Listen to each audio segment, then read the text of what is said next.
BJP, RSS, Modi और बिहार का विपक्ष,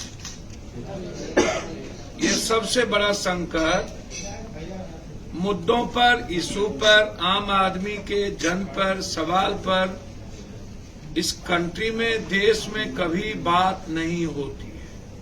6 लाख टन, 6 लाख मेगावाट बिजली इस कंट्री को चाहिए, मात्र 2 लाख मेगावाट बिजली उत्पादित होती है।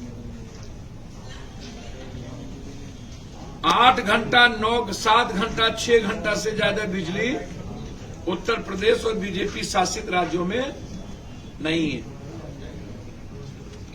660 ट्रेन बंद करने का आदेश हो गया। मेट्रो ट्रेन लगभग बंद होने की स्थिति होगी। बिजली संकट, रोजगार संकट, महंगाई संकट, डीजल, पेट्रोल, गैस संकट, ये देश भीषण आर्थिक संकट के चपेट में लगभग आ चुकी है। और ये संकट का सबसे बड़ा कारण है आरएसएस, बीजेपी, मोदी और विपक्ष का चॉकलेटिया विपक्ष, जो नासमझ हैं, नाबालिग हैं, पद बड़ा ज्ञान नासमझ। बीजेपी की भाषा बोल रही है, लाउड स्पीकर पर बीजेपी की भाषा बोल रही है बिहार का विपक्ष।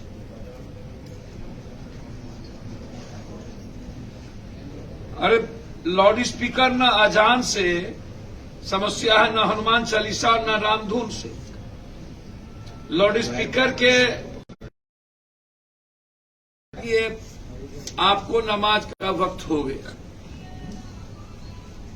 अजान के लिए लाउड स्पीकर या किसी भी, किसको संकट है? यदि सबसे ज्यादा किसी आवाज से इस कंट्री को संकट है और डर है, तो नेताओं के जुबान जो नफरत, जाति, धर्म, मजहब का घोर संकट पैदा करने वाले जो नेता लोग हैं, पहले उसकी जुबान को बंद करने की जरूरत है।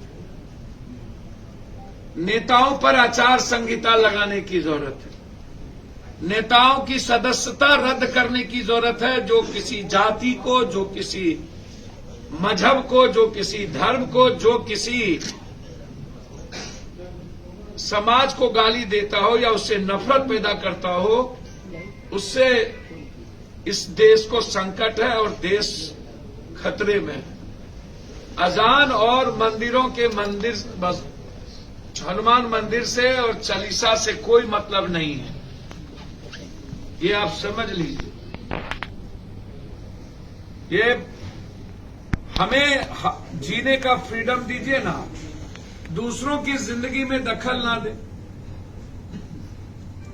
ये जो डीजे बजता है, बड़ा बड़ा भर भर रात आप तंग करते हैं, 50 डीजे लगाकर। मुखिया जी मन होखा तो आबा मिस कॉल मारल तो किस देव का हो, हट जाता हो पाछे में आवेद। ये जो आप लोग जो गाते हैं, ये जो पूरा सोसाइटी के लिए संकट बनते जा रहे हैं, आप उसकी बात नहीं करिएगा। ये जो डेली भोजपुरी हीरो और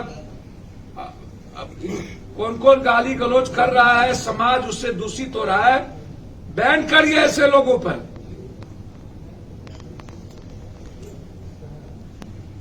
ये राजनीति और इस देश की समस्या को गौन करने के लिए अजान, हनुमान और चालीसा, बाहर बात। हमको एक बात बताइए, भाजपा वाले जहां सोच वहां शौचालय वाले लोग हैं, ये आप समझ लीजिए। उनकी सारी मानसिकता लाउड स्पीकर विवाद। आप सोचिए कि इस देश का संकट कहां है और लाउड स्पीकर का क्या मतलब। ये जो नाबालिग लोग हैं विपक्ष, ये ट्रैप में फंसते हैं बीजेपी। एक चॉकलेटी गायक ने लाउड स्पीकर से अजान पर सवाल उठाया था, तब वो बंबई में रहता, आज दुबई में रहता है। और दुबई में वो सुकून से नींद की चैन सोता है। अजान तो वहां सबसे ज्यादा होती है। वही चॉकलेटी विपक्ष यहां भी है। कल के दिन बीजेपी कह दे अक्षय तृतीया को ईद नहीं होने देंगे, ईद किसी दूसरे दिन मनाएंगे, और कल चॉकलेटी विपक्ष कह दे हाँ सही कहा जा रहा है। हम आज संकल्प लेते हैं, आज जन्म लड़ेंगे ऐसी मानसिकता के खिलाफ जो विपक्ष और भाजपा, जो बिहार का नंबर 1 दुश्मन बन चुका है। देश में सांप्रदायिकता भाजपा पैदा कर सकती है, बस बिहार एक राज्य है जहां पर नफरत और सांप्रदायिकता पैदा करने की औकात भाजपा के भीतर नहीं। ये याद रखिएगा। लड़ेंगे आजीवन। कभी बिहार भाजपा को स्वीकार नहीं करेगी। ये तो नीतीश जी की देन है कि भाजपा की सरकार, और हम तो चाहते हैं कि नीतीश जी इस देश के राष्ट्रपति हों। और हम कहना चाहेंगे कांग्रेस से, यदि आप नरेंद्र मोदी से लड़ना चाहते हैं तो हम सबको नीतीश कुमार को राष्ट्रपति बना देना चाहिए। तब पता चलेगा कि राष्ट्रपति की पावर और ताकत होती क्या है।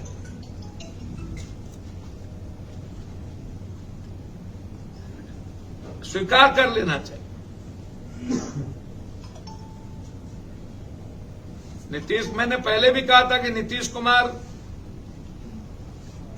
कोई कदम बिना सोचे समझे नहीं उठाते। अभी नीतीश कुमार जिधर जा रहेंगे मुख्यमंत्री नीतीश कुमार, ये भी जान लीजिए। रहे जाएं। अब हमारी लड़ाई जो संकट आने वाली कोयला को लेकर के, जो अदानी को अब पूरा कॉपरेट कर रहे हैं इन माफियाओं को, और एकदम इफ्तार पार्टी के में लगे हैं एक एक गाड़ी पर गलबैया करके। इन नेताओं से मेरा सवाल है कि आप बिहार में इतनी हत्या, इतनी घटनाएं घट रही है, उस पर आप कोई सवाल, ये जो सब ललबबुआ, सब जो जाति के नेता पागले के तरह भर रहे हैं। और मेरा मानना है कि अब बिहार जाति, धर्म, मजहब से अब निकलना चाहता है। मैं हमेशा कहता हूं कि यह बिहार जीना चाहता है, यह बिहार तरक्की करना चाहता है, यह बिहार दुनिया के दौर में जाना चाहता है, यह बिहार इफ्तार, हिंदू, अजान, लाउड स्पीकर, मुसलमान, और कौन किधर गया, कौन किधर गया, ये सिर्फ प्रेस की प्रायोजित, ये लोग कभी वहां इफ्तार पार्टी, ये डिप्लोमेसी, ये जो अटल बिहारी वाजपेयी डिप्लोमेसी थी, वही डिप्लोमेसी शुरू हुआ। वो तो आपको पता चलेगा अभी राज्यसभा का जो चुनाव है और आने वाला जो अभी बरसात, नहीं मौसम, जो विधानसभा आने वाला है, खुलेगा मानसून सत्र में पता चल जाएगा। उसके पहले सुशील मोदी जी ने कहा अत्यंत पिछड़ा ही गायब हो गया भाजपा से। पहला ट्वीट में पहला लाइन यही है।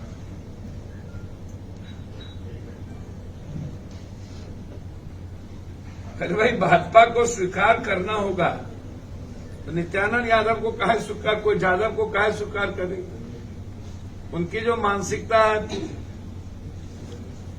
वो बिल्कुल क्लियर है। नीतीश कुमार जी को स्वीकार करना होगा तो नित्यानंद को काहे कर, नीतीश कुमार क्यों नहीं एक्सेप्टेबल हो। नीतीश कुमार के बारे में तो बिल्कुल क्लियर है कि वो सुशील मोदी, बहुत क्लियर है कि सुशील मोदी उनके नंबर 1 चॉइस है। हम तो धन्यवाद देंगे, हम जो राजनीति बिहार में चाहते हैं कि वो सब लोग आगे आए। जाति धर्म की नफरत फैला, घिसी पीटी जो राजनीति बिहार में 20-25 सालों से, वही लालू, वही नीतीश, वही परिवार, वही फलना, हम तो स्वागत करेंगे। देर आए दुरुस्त आए, फिर जाइए नहीं बिहार से। और जन संघर्ष में आइए हम लोग साथ मिल करके, हम तो स्वागत करेंगे भाई प्रशांत किशोर का।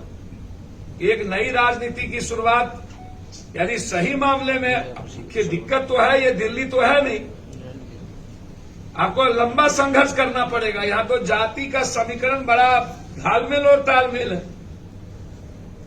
संघर्ष की भूमिका में हमें आनी पड़ेगी। अच्छे लोग की जरूरत है बिहार में, भविष्य दर्शी की जरूरत है लोग राजनीति में, विशेषकर बिहार की राजनीति में हम सबको ऐसे लोगों को आगे आना चाहिए। हमें तो हृदय से हम स्वागत करेंगे कि ये जो जितने 25-30 सालों से ये जो नाम है, ये डरावना नाम, ये खौफ है इसके भीतर। ये कुछ नया रचनात्मक काम चाहता ही नहीं, ये पीस चाहता ही नहीं। ये जर्मनी की तरह आम आदमी की तरक्की, उसकी 2 लाख रुपया मंथली चाहता ही नहीं। यदि प्राइम मिनिस्टर का तनख्वाह 2 लाख है तो वहां बस के ड्राइवर का तनख्वाह 1,70,000 है, मात्र 30,000 कम है। वहां कोई आदमी चर्च नहीं जाता, इंसान को भगवान समझता है। भारत ही एक कंट्री है जहां भरमार है भगवानों की, और भगवान के अलावे हम इंसान को कुछ समझते ही नहीं है, इंसान की इज्जत ही नहीं करते। अरे मानना है भगवान तो इंसान को मानो ना। इसीलिए हम तो स्वागत करेंगे। अभी हमारी लड़ाई, हमारी पार्टी की लड़ाई इस प्रदेश को बचाने की हो।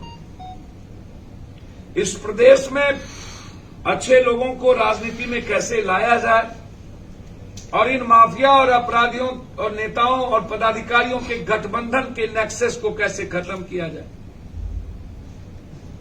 यह हमारा एजेंडा है, यही हमारी लड़ाई है। हम आगाह करना चाहते हैं प्रदेश और देश को, हर तरह के संकट से अब आपको जूझना पड़ेगा और आपको जीने की आदत डाल लेनी होगी। हालात अच्छे नहीं हैं, बिजली नहीं मिलेंगे, और बिजली होगा नहीं तो अजान और लाउड स्पीकर कहां चलेगा जा। अब तो बैटरी की भी स्थिति नहीं। धन्यवाद।